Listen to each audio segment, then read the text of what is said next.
नमस्कार, आपलं नमस्ते. स्वागत आहे. आयकॉन स्टील प्रस्तुत बिल्ड आयकॉन या उपक्रमामध्ये. आज आम्ही आलो सांगलीमध्ये आणि माझ्यासोबत आहेत मास्टर इंजिनियर अभिजित सुतार सर. मास्टर इंजिनियर म्हटल्यावर त्यांच्या चेहऱ्यावर स्माईल आलं, कारण ते स्वतः मास्टर आहेत. स्ट्रक्चरल इंजिनिअरिंगमधून त्यांनी मास्टर केले म्हणून त्यांना मास्टर म्हटलं.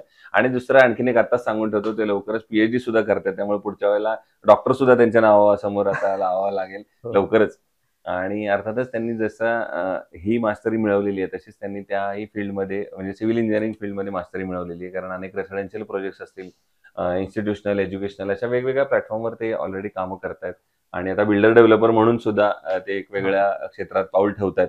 हा सगळा त्यांचा प्रवास कसा होता, अनुभव कसे होते, या सगळ्या संदर्भात आपण बिल्ड आयकॉन या प्लॅटफॉर्मवर त्यांच्याशी गप्पा मारणार आहोत. गप्पांना आपण इथून सुरुवात करूया. ते म्हणजे तुमचा केजी टू पीजी हा कसा प्रवास होता, शैक्षणिक प्रवास आम्हाला ऐकायचा आहे. म्हणजे अगदी शाळा कुठली होती, मग कॉलेज कुठलं ओके, होतं, या फील्डकडे येण्यामागची प्रेरणा कोणाची होती, ओके, आणि अगदी मास्टर्स पर्यंत आणि आता पीएचडी पर्यंत आम्हाला ऐकायचं आहे. ओके. तर शिक्षण माझं सगळं सांगलीमध्येच झालं. हं, म्हणजे लहान गट ते 10वी पर्यंत हं, सांगली सावरकर प्रतिष्ठान शाळा आहे. हं, तर इथंच माझं शिक्षण झालं. हं, त्यानंतर 11वी-12वी करायची का डिप्लोमा करायचा हा प्रश्न होता समोर. हं, हं, तर वडिलांचं सिव्हिल इंजिनिअरिंग डिप्लोमा झालेला आहे. तर ते म्हणले की एकदा बघ, ट्राय कर. डिप्लोमा करून डिग्रीला जायचं बघ, इझी आहे. हं, ठीक आहे म्हटलं, वडिलांची प्रेरणा घेतली. पहिल्यापासूनच लहानपणापासूनच वडिलांसोबत साईटवर जाणं हे ते होतच होतं. हं, तर त्यामुळं ठीक आहे, डिप्लोमा सिव्हिल इंजिनिअरिंग करायचं ठरवलं. मग 10वी नंतर वालचंदला लागला नंबर सिव्हिल इंजिनिअरिंगसाठी. डिप्लोमा चालू केला. मग डिप्लोमा थर्ड इयरला असताना थर्ड इयरला कसं असतं, डिग्रीसाठी जाण्यासाठी थर्ड इयरच्या दोन्ही सेमिस्टरचे ॲग्रीगेट मार्क्स धरले जातात. हं. मग त्यामध्ये महाराष्ट्रात मी थर्ड आलो एम-एस-बी-टी बोर्डमध्ये. अरे वाह! त्यामुळे मला सीयूपी कॉलेज डिग्रीसाठी मिळालं. हं, मग बीटेक मी कॉलेज ऑफ इंजिनिअरिंग पुणे येथे कंप्लीट केलं. हं, आफ्टर बीटेक मला पुणे मेट्रोमध्ये as a sectional engineer job लागला. पण तो कंटिन्यू करायचं का नाही माझ्या हातात होतं. घरचा कन्स्ट्रक्शन बिझनेस असल्यामुळे आणि टीचिंगची आवड असल्यामुळे पुढं एमटेक स्ट्रक्चर्स करायचं असं ठरवलं. बरं. ठीक आहे. त्यानंतर मग गेट परीक्षा दिली. गेट क्वालिफाय झाल्यानंतर एमटेक स्ट्रक्चर मी वॉल्चनला केलं. एमटेक स्ट्रक्चर करत असताना माझ्या गाईडनी मला ब्रिज इंजिनिअरिंगमध्ये ब्रिजचे टॉपिक सजेस्ट केलं. मग त्यामुळे मी ब्रिजमध्ये माझा प्रोजेक्ट चालू होता एमटेकमध्ये. कोरोनामुळे काय झालं की थोडा प्रोजेक्ट अपुरा पडला, पण एमटेक त्यावेळी कम्प्लीट झालंच. मग सर बोलले की आहे हा प्रोजेक्ट कंटिन्यू करून आपण पीएचडी पण होऊ शकते. मग सरांनी पण ही कल्पना दिली, तर पीएचडी पण चालू ठेवली. कसं आहे, घरचा कन्स्ट्रक्शन बिझनेस होताच. मग सांगलीतच माझी एमटेक आणि पीएचडी चालू असल्यामुळे माझा बिझनेसकडे पण ओढ होताच. मग मी स्वतः एक रेसिडेन्शियल अपार्टमेंट हँडल केली. आता श्री मिलाट आता चालू आहे, फायनल स्टेजला आहे. From permission to total execution मी हा प्रोजेक्ट टोटल हँडल केला. आणि साईड बाय साईड छोटे मोठे घराची कामं, रेसिडेन्शियल प्रोजेक्ट चालू आहेत. आणि आता पीएचडीचं माझं फायनल थिसिस लिहायचं काम चालू आहे. एक 4 महिन्यात ते पण कम्प्लीट होईल. त्यानंतर बऱ्यापैकी क्या बात है! होईल. क्या बात है!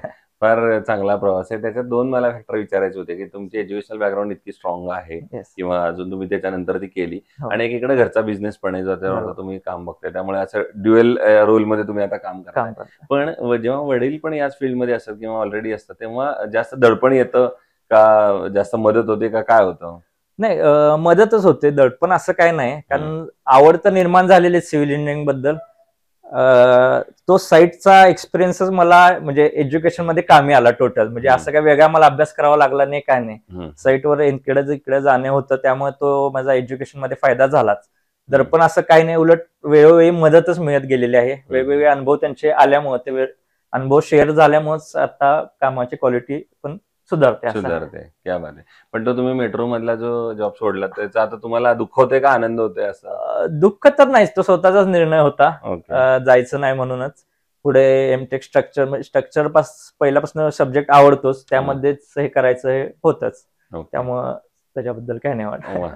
आता मग या फील्डमधल्या काही प्रश्नांकडे येऊया. त्यातला पहिला येस. प्रश्न आहे, की आता इथं काम करताना तुम्ही सांगली मिरज भागामध्ये अनस्किल्ड लेबरचं पर्सेंटेज बरेच जास्त आहे, बरं. अकुशल कामगारांचं. हां, आणि अशा कुशल कामगारांबरोबर काम करणं हे बऱ्याचदा धोकादायक सुद्धा ठरू ठरू शकतं. शकतं. बरोबर. तर तुमचा कसा आहे अनुभव या क्षेत्रातला आणि कसं हँडल करता तुम्ही ती परिस्थिती? आता बोलला ते बरोबर आहे. म्हणजे आता बऱ्यापैकी कसं झालेलं आहे, तर कॅन्टिलिव्हर प्रोजेक्शन जास्त निघतायत. म्हणजे फर्स्ट फ्लोअरला आपण बाहेर जातो, हे सगळे बऱ्याच ठिकाणी चालू झाले. हं, तर बऱ्याच ठिकाणी मी व्हिजिट केलेत, तर कॅन्टिलिव्हरचं स्टीलच उलटं बांधलं. कॅन्टिलिव्हर बीमची जास्त सवय नाही आहे. तर मी बऱ्याच ठिकाणी साईट म्हणजे ऑडिटसाठी पण गेलेलो आहे. तर तिथं कॅन्टिलिव्हर बीमच काय काय ठिकाणी उलटे बांधलेले, म्हणजे मेन स्टील जे असतं कॅन्टिलिव्हरला टॉपला लागतं आपल्याला, तर ते बॉटमला प्रोव्हाइड केलं. असे काय काय ठिकाणी झाले. तर कसं आहे, तिथल्या साईट म्हणजे आता अनस्किल्ड असल्यामुळे तिथले साईट इंजिनियरची जबाबदारी आहे की वेळोवेळी आपण लक्ष देणे. कसं होतं, एकदा सांगून जातात, परत लक्ष फायनल बांधून झाल्यावर बघतात, मग त्या उलट ज्यादा ताप होतो. तर कन्स्ट्रक्शन ऍक्टिव्हिटी चालू असतानाच थोडं लक्ष दिलं पाहिजे, असं माझं मत आहे. बरोबर आहे. दुसरं याच्यातलं आणखीन एक आता प्लॅनिंगच्या दृष्टीचा फेज आहे, की तर प्लॅन ही कन्स्ट्रक्शन मधली फार महत्वाची फेज आहे, रचना बरोबर आराखडा. तर बरोबर. प्लॅन या स्टेजवर तुम्ही कसं काम करता आणि तुमच्या दृष्टीने प्लॅनचं काय महत्व आहे? प्लॅनिंग करताना वास्तुशास्त्र तर बघितलं पाहिजेच. हं. आणि आता बऱ्यापैकी कसं होतंय, तर फ्लोटिंग कॉलम किंवा कॅन्टिलिव्हर कन्सेप्ट आता बोललो हे चालूच आहे. तर प्लॅनिंग मध्ये ही अवॉर्ड किती होईल हे बघितलं पाहिजे. हं. आता आमची श्रीमिलाइट एक स्कीम चालूच आहे, तर त्यामध्ये कॅन्टिलिव्हर प्रोजेक्शन्स आहेत, पण मी कॉलम ओरिएंटेशन असे चेंज केले की ज्यामुळं जे फ्लोटिंग कॉलम्स आहेत ते अवॉइड होतील. तर असं बऱ्याच काही गोष्टी म्हणजे अनुभव जे आहेत तुमचे, तर ते प्लॅनिंग स्टेजलाच अनुभव वापरले गेले तर ते चांगलं होऊ शकतं असं. बरोबर आहे. दुसरं आहे टेक्नॉलॉजीचा प्रश्न. पूर्वी Yes. याच्यामध्ये फार वेगळी टेक्नॉलॉजी वापरली जाते. आता गेल्या काही वर्षात टेक्नॉलॉजीचं रूप बदललंय. बदल. तर आता या तंत्रज्ञानाचा तुम्हाला रोजच्या याच्या कामामध्ये कसा उपयोग होतो, फ्रॉम सॉफ्टवेअर साइड आणि from machinery side? Okay. Software साइडमध्ये आता जसे म्हणले की अनस्किल्ड लेबर तुम्ही म्हणला, तर ऑटोकॅडचं आता बऱ्याच ऍप्लिकेशन मोबाईलवर पण आपल्याला ओपन होतं. तर आता मी काय केलेलं आहे, साईटवर जे आमचे हे असते सेंटरिंगचे जे मिस्त्री असतील मेन, तर त्यांना ऑटोकॅड पण मी मोबाईलवर शिकवलं. त्यामुळे त्यांना जे मापं घ्यायचे ते करायचे ते डायरेक्ट मोबाईलवर पण घेऊ शकतात. असं इझिली त्यांना झालंय. काय डायमेन्शन घ्यायचे असेल, काय एरिया मेजरमेंट करायचं असेल, तर डायरेक्ट ते कॅडवर करतात. आणि मग तो एक ऍडव्हान्टेज झाला सॉफ्टवेअरचं म्हणलं तर बऱ्यापैकी होतं. मग आपलं काय डिझायनिंगला हे ते आहेतच. मशिनरी म्हणलं तर मशिनरीचा उपयोग होतोच, म्हणजे क्रेन असतील तर आपल्या लिफ्टिंगसाठी हा आहेच वापर. ओके. पुढचा प्रश्न आता या सगळ्यापेक्षा वेगळा आहे. तो म्हणजे असा आहे की तुम्ही या मूळच्या सांगलीचे आहात, आता यंग आहात, इंजिनियर आहात आणि आता बिल्डर डेव्हलपर पण आहात. तर अशा सगळ्या अँगलमधनं हा प्रश्न येते, म्हणजे सांगली जिल्ह्याच्या विकासाचं विजन असं जर एक इंजिनियर म्हणून तुम्हाला विचारलं, तर तुमच्या डोळ्यासमोर कुठले मुद्दे येतात किंवा कुठले सेक्टर येतात, ज्या सेक्टरवर आता काम झालं पाहिजे जर आपल्याला सांगलीचा ओव्हरऑल डेव्हलपमेंट हवी असेल तर? हा, तर आता चांगला मुद्दा आहे. कसं आहे, आता बऱ्याच ठिकाणी फ्लॅट्स बघितले तर रेडी पोझिशन आहेत, पण सेल आउट झालेले नाहीत. कारण का की तोच म्हणजे सॅलरी क्लास म्हणा, म्हणजे इकडं बऱ्यापैकी नाही, जो आहे तो पुणे मुंबई इकडेच वळतो. मग काय बघतात ते इन्व्हेस्टमेंटसाठीच असे घेतलेले आहेत. पण जर आयटी पार्क किंवा काय अशा बऱ्यापैकी नवीन जर इथं सांगलीमध्ये डेव्हलप झाली तर बऱ्यापैकी मग होऊ शकतात.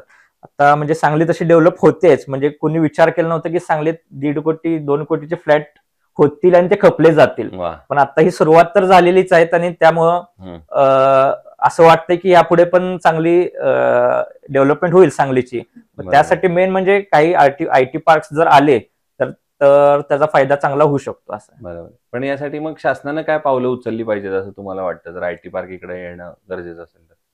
शासनानं धोरण म्हणलं तर आता म्हणजे आपला पुणे बेंगलोर नवीन हायवेचं काम म्हणजे आता प्रोजेक्टेड आहेच. तर त्यामध्ये जर सांगलीची कनेक्टिव्हिटी पुण्याशी होणारच आहे, तर असे झाले तर बऱ्याच आयटी कंपन्या सांगलीत येऊ शकतात. पण हे प्रगतीपथावर काम झालं तर होऊ शकतं, पण हे जेवढं डिले होईल तेवढा डिले हा होणारच आहे. तर हे जेवढं फास्ट काम होईल, म्हणजे कनेक्टिव्हिटी पुण्याशी किंवा मेट्रो सिटीची जेवढी कनेक्टिव्हिटी फास्ट होईल तेवढ्याच मग सांगलीची डेव्हलपमेंट होऊ शकेल. बरोबर आहे. दुसरं, कन्स्ट्रक्शन मध्ये जेव्हा स्टील निवडण्याची वेळ येते तेव्हा तुम्ही काय पॅरामीटर्स बघता बिंग स्ट्रक्चरल इंजिनियर, आणि मग ठरवता की हे स्टील चांगलं आहे, हे वापरलं पाहिजे? येस. आता कसं मी वॉल्चनलाच पीएचडी करतो, तर आमच्या लॅबला बरेच स्टील टेस्टिंगला येतच असतात बार्स. इव्हन प्रॅक्टिकल कंडक्ट करत असताना ते आलेले बार्स आम्ही टेस्ट करत असतो. तर टेस्टिंग करताना आम्ही सगळ्या पॅरामीटर्स चेक करतोच, म्हणजे तरी इल्ड स्ट्रेंथ असेल, टेन्साइल स्ट्रेंथ असेल, तर आणि तरी डक्टिलिटी असेल, तर हे फॅक्टर्स बरेच चेक केले जातात.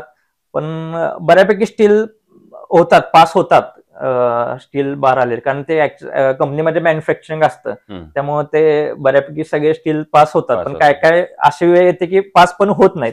तर मेन आहे तरी टेन्साइल स्ट्रेंथ ही बघितली जाते. आणि मग आयकॉन स्टील कुठल्या प्रोजेक्टवर वापरलंय का? कसा आहे अनुभव तुमचा? हो, आयकॉन स्टील वापरले. श्रीमिलाइट स्कीम चालू आहे आमची, त्यामध्ये वापरलेला आहे. आणि एक रेसिडेन्शियल प्रोजेक्ट पण चालू आहे, तर तिथं पण वापरलेला आहे. चांगली स्ट्रेंथ, टेस्टिंग पण केलेलं आहे, रिपोर्ट्स पण तरी चांगले जनरेट झालेले आहेत, डक्टिलिटी पण चांगली आहे. 550D स्टील आहे, तर चांगला आहे. आणि आता अगदी शेवटचा प्रश्न म्हणजे या फील्डमध्ये तुमच्यासारखे जे आता तुमचे पुढचे ज्युनियर्स येतात, फ्रेशर्स येतात, ओके. तर त्यांना तुम्ही एक सिनियर म्हणून काय सल्ला द्याल या क्षेत्रात येण्यापूर्वी?